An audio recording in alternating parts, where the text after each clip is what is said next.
कैसा लगा अंत में बताइएगा जरूर। अरे बहू चाय ले ले, उठ जा बेटा। अरे मम्मी रहने देती ना, मैं उठ तो रही थी। अरे कोई बात नहीं, खाने में क्या बनाना है वो बता दे। देख लो माँ, कुछ भी जो ये कहे बना लेते हैं। बेटा मैंने तो जो सब्जी थी वो काट दी है, तू बस रोटियां बना लेना। ये हर रोज सुबह का सीन था ममता के ससुराल का। एक दिन पड़ोसन कहती है, अरे बहन जी सारा दिन काम करती रहती हो, थकती नहीं क्या आप? बहू क्या करती रहती है सारा दिन? अरे वो भी कुछ ना कुछ करती ही रहती होगी, अब इतनी भी बूढ़ी तो नहीं हूँ मैं जो बैठ जाऊं कि सामने काम पड़ा है और मैं बैठी रहूं। अरे लेकिन बहू की तो आदत खराब हो जाएगी जब सारा काम आप ही कर दोगी। अरे ठीक है ना, कम उम्र में हमारी भी शादी हुई थी, अब आजकल के पढ़ने लिखने वाले बच्चों को सारी जिम्मेदारी लेने में भी तो वक्त लगता है। बहू है तो क्या हुआ, मेरी बेटी की उम्र की ही है ना, एक उसे भी देख लो, चाय बनाने के सिवा आता ही क्या है। ममता से सारी बात करती है। हाँ मम्मी जी ही ज्यादा काम करती हैं, इसमें कोई दो राय नहीं है, लेकिन मैं भी क्या करूं, ऑफिस और घर के बीच जो वक्त मिलता है उसी में काम कर लेते हैं, है ना। दिन बीत रहे थे, सास बहू के बीच की बॉन्डिंग अच्छी थी, लेकिन जब बहू माँ बनती है तो जो थोड़ा बहुत काम किया करती थी वो भी छोड़ देती है। बहू ये ले तेरे लिए बनाया है, इसको खाने से बच्चा और तू दोनों स्वस्थ रहेंगे। ठीक है माँ जी। माँ जी वो बच्चे के लिए गद्दे जो सूख रहे हैं ना छत पर, जरा ले आइए ना। तभी वहाँ पति आ जाता है। अरे माँ रुको, मैं ले आता हूँ, तुम मेरा खाना लगा दो। माँ किचन में चली जाती है। पता है बगल वाली डॉली है ना, वो लोग हमारी साइड के हैं, उसकी सास ने तो उसकी हड्डियों को मजबूत करने वाले लड्डू बनाए हैं, उसे भी बच्चा हुआ है ना। पता नहीं मम्मी जी क्या पानी सा उबाल कर दे देती है, मैं तो बस वही खा लेती हूँ। अरे तो तुम्हारे साइड बनता है तो तुम अपनी माँ से बोल दो, वो बना देंगी। आहा, माँ की तबीयत ठीक नहीं रहती, तुम जानती हो ना, कैसे बनाएंगी वो? अरे क्या हो गया सासू माँ को, कल तक तो फेसबुक में किटी की फोटो डाल रही थी। अच्छा अच्छा चुप रहिए, डॉली की सास ने बनाया है, तुम लोगों का भी तो फर्ज बनता है। तभी वहाँ सास आ जाती है।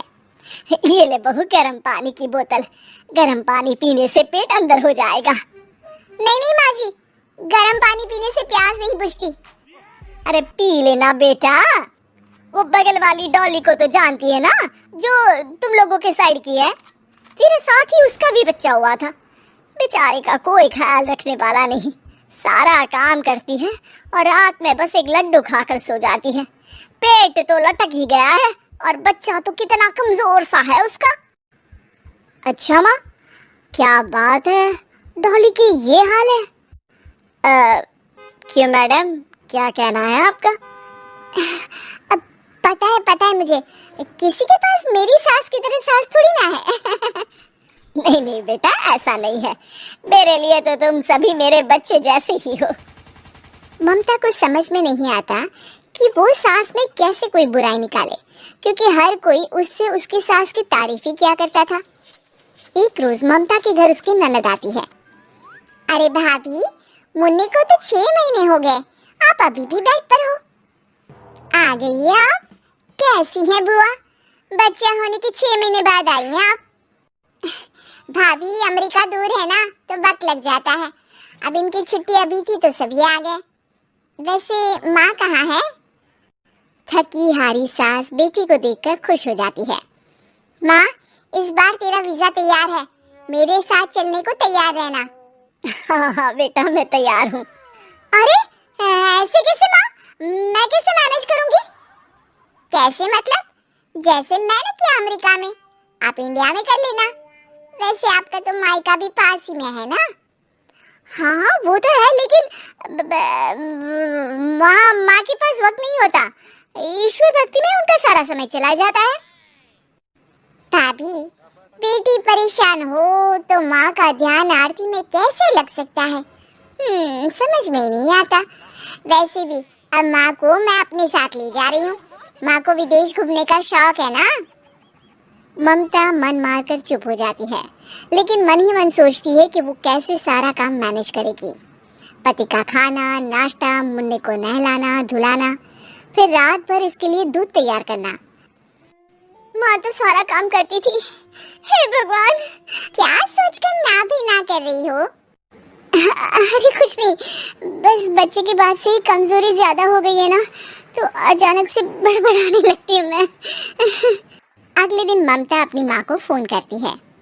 राधे राधे। माँ मैं क्या करूँ, मेरी सास तो अमेरिका जा रही है बेटी के पास। अब घर का सारा काम, बच्चा, सब कैसे मैनेज करूँगी? तू आ जाना माँ कुछ महीनों के लिए मेरे पास। अरे ना ना ममता, मेरे बस की बात नहीं है काम धाम। अरे तू तो जानती है ना, मैंने तो तेरे भाई की शादी भी गरीब गांव की लड़की से इसीलिए ही की थी कि वो चुपचाप घर का सारा काम करे। वैसे भी अब तो आदत भी नहीं रही मेरी काम करने की। ममता को माँ पर बहुत गुस्सा आता है। ठीक है माँ, देख लूंगी मैं, लेकिन मेरी मुसीबत के वक्त आप मेरा साथ नहीं दे रही है। अब भूल जाना मुझे। ममता गुस्से में आकर फोन रख देती है और रोने लगती है, लेकिन बेचारी करे भी तो क्या। अब सास और ननद दोनों घर का काम करते, नेहा आराम करती, लेकिन अब आराम में भी उसे चिंता रहती। और फिर वो दिन भी आ जाता है जब ननद का जाने का वक्त आ जाता है। भाभी मैं जा रही हूँ, अपना और मुन्ने का ख्याल रखना। ममता सास को देखती है और गले लगकर रोने लगती है। माँ जल्दी आ जाना। सास मुस्कुराकर कहती है, कहाँ से ममता, मैं कहीं नहीं जा रही। मैंने देखा कि मेरे जाने के बाद से ही तू परेशान हो गई थी, इसीलिए मैंने अपना जाना कैंसिल कर दिया है। तू चिंता ना कर, मैं तेरे साथ ही रहूंगी। ममता को अपनी माँ की बात याद आती है कि कैसे उसके कहने पर भी ममता की परेशानी को समझने की बजाय उसने मना कर दिया, जबकि सास ने बिना कुछ कहे बहू की समस्या पढ़ ली। हाँ माँ, हम सब साथ चलेंगे बाद में दीदी के घर अमेरिका। आज से आप रानी बनकर रहना और मुन्ने को देखना। मैं समझ चुकी हूँ कि मेरा फर्ज क्या है।